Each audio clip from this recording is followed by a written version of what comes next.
Hola, ¿cómo estás? Espero que estés súper bien. This is Tamara Marie, host of the Learn Spanish con Salsa podcast. Now, before we jump into this episode, I wanted to let you know about a special opportunity that you're definitely going to want to take advantage of, especially if your goal is to become fluent in Spanish. For a limited time only, my team is opening the doors to listeners of the podcast to take advantage of a free language coaching session. Now, in this session, it's not just we're teaching you about verbs or grammar, but we're really going to do a deep dive into what are your goals for learning Spanish, assess where you are on your journey to fluency at the moment, and help you map out a 90-day plan for how you can get to fluency. So we are going to help you take your Spanish to the next level, whether you're afraid of speaking Spanish or you just get a little bit nervous when you're talking to native speakers, or maybe you've got some of the basics down, but you really know that you struggle with getting your Spanish to flow and your listening skills aren't up to par. Whatever it is, even if it is a specific grammar issue, we will help you map out how to tackle that. And normally these sessions do cost, so we are offering a few slots for free. There are limited spaces available and they'll only be open up through the end of the month. So make sure you sign up. Go to SpanishConSalsa.com/coach. That's SpanishConSalsa.com/coach to book your free language coaching session where we will help you map out a 90-day plan to get to Spanish fluency. Okay, let's get started with the episode.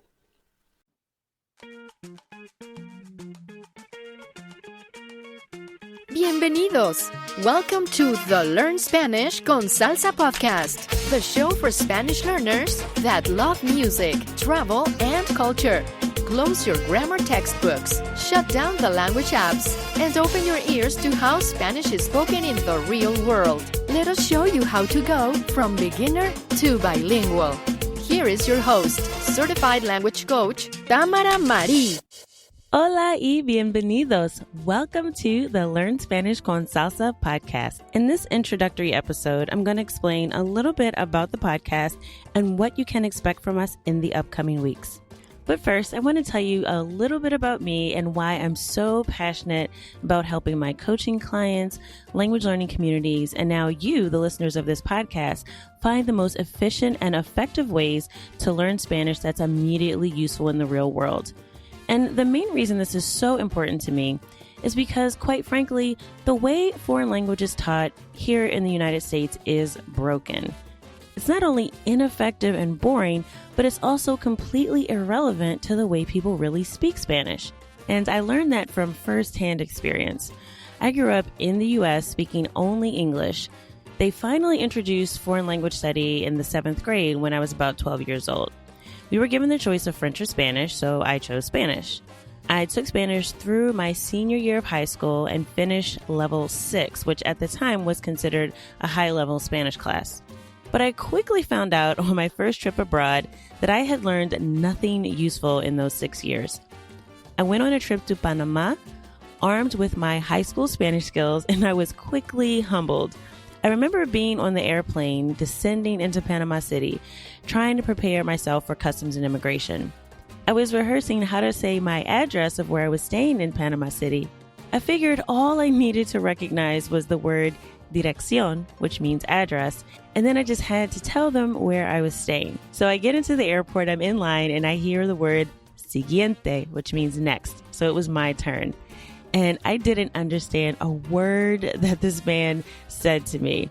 I just looked at him with a blank stare. I handed him a piece of paper where I had written my address, and somehow I was allowed into the country. At that point, I knew I was in trouble. And I found out just how useless my language education had been up until that point. I mean, there were basic things like simply how to say okay that I had never been taught. Which, in case you're wondering, if someone asks you a question in Spanish and you want to just say okay or that's fine, you simply say está bien. But that was something in 6 years of Spanish that I had not learned. So this all led me to search for a better way to learn Spanish. And after years of trial and error, after downloading every app I could find and testing out every program and way to learn Spanish, I finally figured out that connecting to the culture, learning through music, having conversations with real people, and being part of a supportive language learning community were the real secret sauce to becoming a confident Spanish speaker. And as I improved my own Spanish proficiency, I had a desire to help other people do the same. So I obtained my language coaching certification from Efficient Language Coaching, which is actually run by Rachel Pauling in Berlin, Germany. And language coaching really is different from a traditional language class or a tutor in that it's really a partnership between the coach and the client to come up with a personalized language plan that works for you. And it really is the fast track to fluency. We're really able to delve into what your interests are and what works best for your learning style. In addition to that, the entire process is backed by neuroscience. So we use lessons from neuroscience about how the brain learns best and particularly learns languages best. And we apply that to our coaching conversations. So hopefully that answers the question that popped in your mind when you heard the intro and you heard certified language coach and you were wondering, what does that even mean? So hopefully that's a little clearer now. And now that you know a little bit about me, let's get to it. I want to tell you all about the Learn Spanish con Salsa podcast and why you should listen in the upcoming weeks. Now, if you're brand new to Spanish, I'm going to explain a little bit about the name of the podcast. So Learn Spanish con Salsa. The con, C-O-N, is actually the Spanish word for with. So it's Learn Spanish with Salsa. Now, what's the first thing that comes to mind when you hear the word salsa? Now, you might think of that chunky red tomato sauce that you use to dip your chips or your nachos in. That actually is a definition of the word salsa. It actually translates to sauce. So it doesn't just have to refer to that spicy red tomato sauce that we all love so much on our chips and our tacos, but it's also just used to describe any sauce. Another thing you might think about when you hear the word salsa is the dance. It has become a worldwide phenomenon.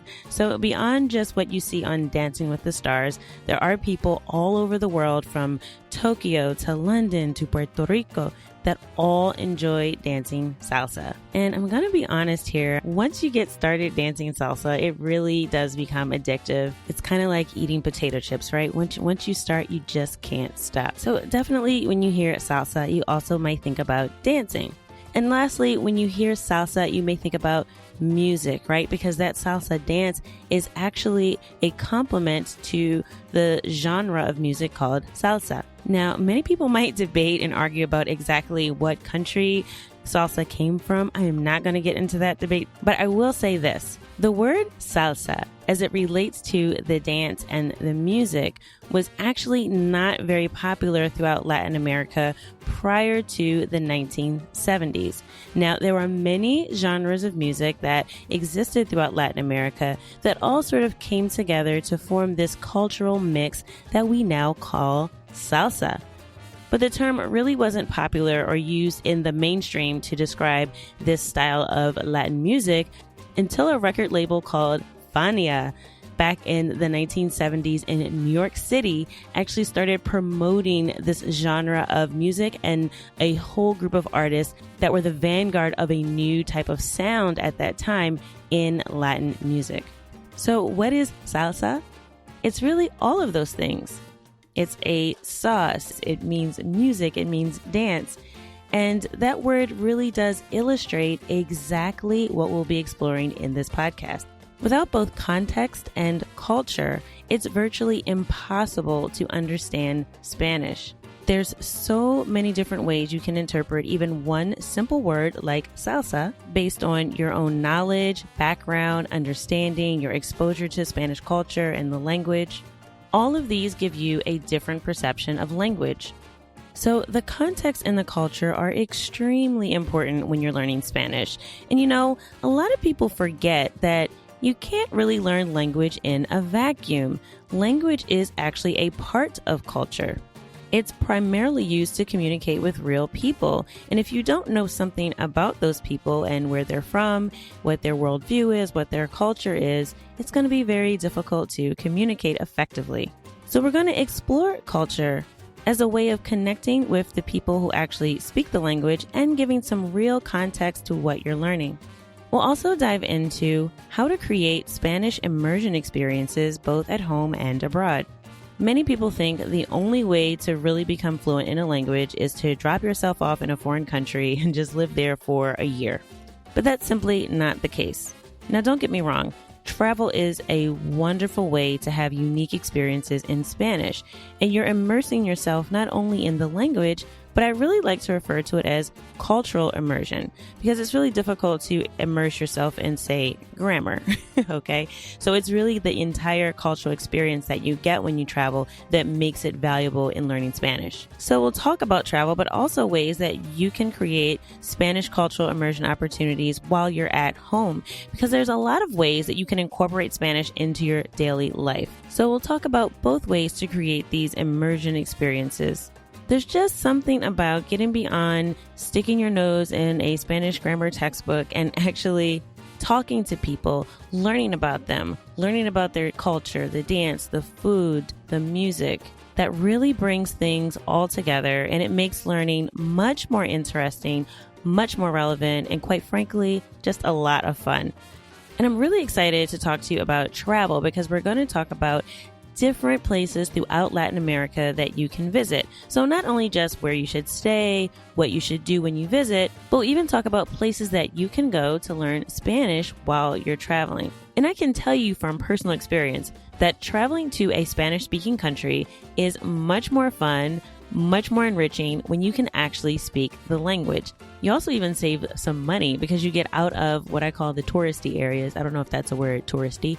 I think the formal word is touristic regions, or I don't know, but you get out of the resorts and the hotels and the places that were designed for English-speaking tourists that don't want to get out of their comfort zone and actually experience the culture in an authentic way. You get out of all that and you really get into feeling like you're living in the country, you're experiencing it the way that people that live there experience it. So traveling when you can speak Spanish is much more interesting.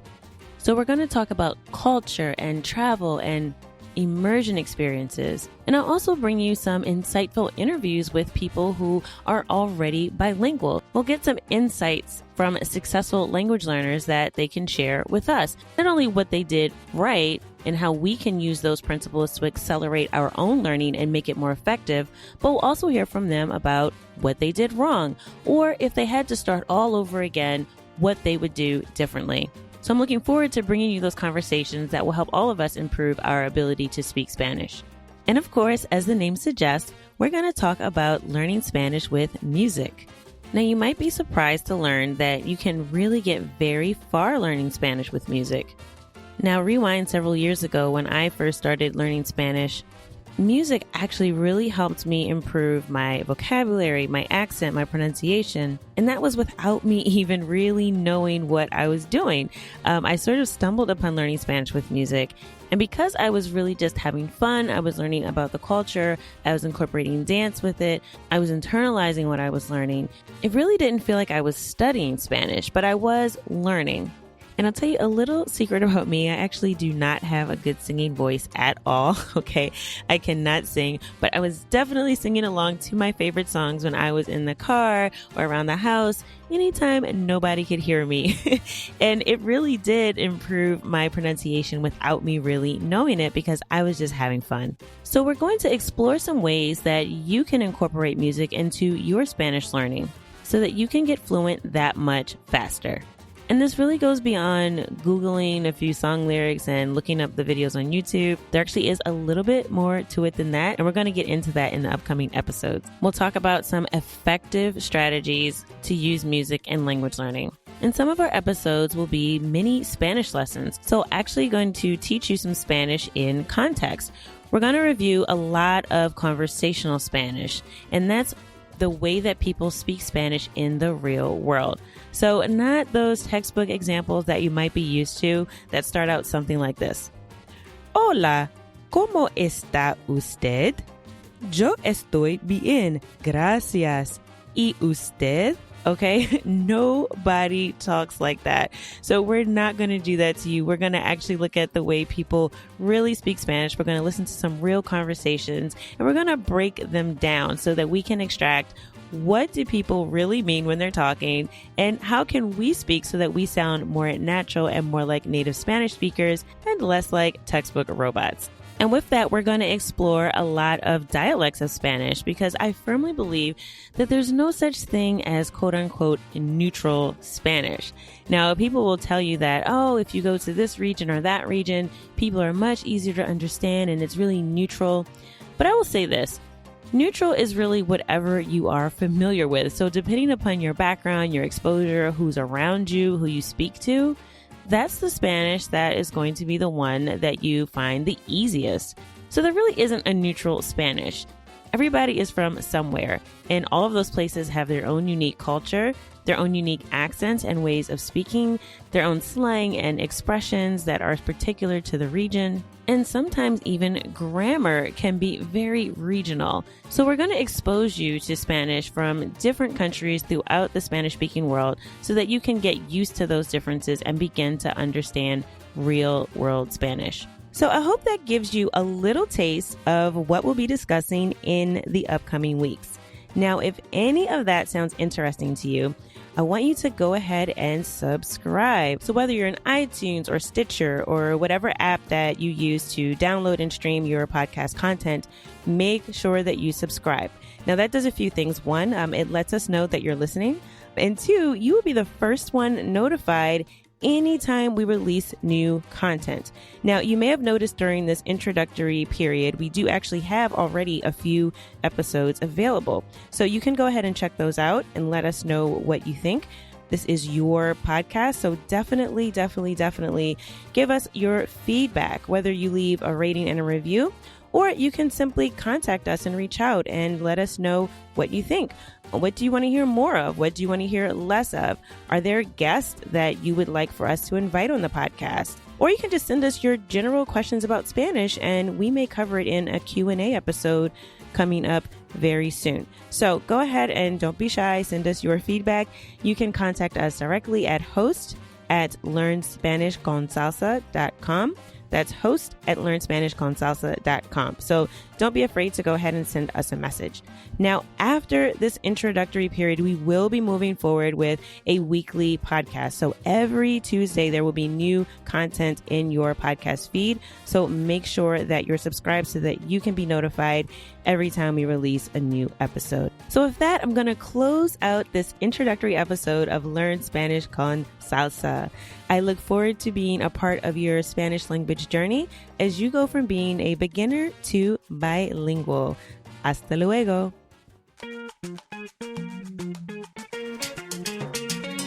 Thank you for listening to the Learn Spanish con Salsa podcast at learnspanishconsalsa.com.